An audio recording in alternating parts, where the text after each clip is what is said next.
Април ја полни првата декада, а ластовички годинава се уште никој не видел. Се случува ли нешто со инстинктот на птиците или со природата? Дали преметено дека ги нема ластовичките? Да. Што дојдеме? Да. Па имам приметено и славиите ги нема, не само ластовичките. Дали досега се случило нивното доаѓање тие толку да го одложат и што според вас е причината? Тоа гто да го нема, порно ќе биде. Мислите дека е поради тоа? Да. И разбира се, знаеме сите зашо е тоа, така? Значи некој ни прави шо сака, а ние мора да трпеме и тоа е тоа. И они се загрозени на крај од сето тоа. Но, освен ластовичките, годинава со доаѓањето многу доцнати штраковите. Во нивното омилено место, Чешиново Облешево, нив ги има невообичаено малку во споредба со минатите години. Дали има 5 штрка у цело село? Фараги болеста. Има помал број се, нема тај број. Реа од короната. Ставија у Скопје G5 антената. 5G тие како ја викат? 5 giga.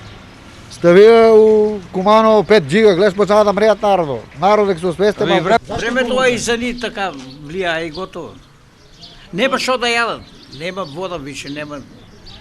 Има или нема мала мистерија, открива науката. Првите ластовици, првите штркови се одамна дојдени.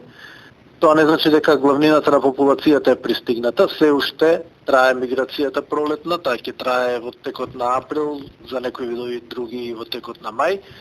Така да, за прилика 2 седмици од сега би очекувале повеќето од териториите, повеќето гнезда, повеќето платформи да бидат зафатени.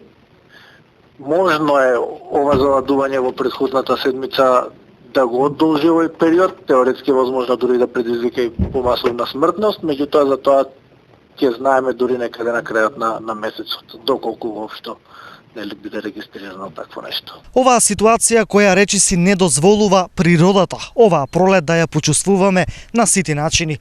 Тоа засега е неможно и поради главните пролетни актери, ластовичките, а се разбира и штраковите. Ги нема.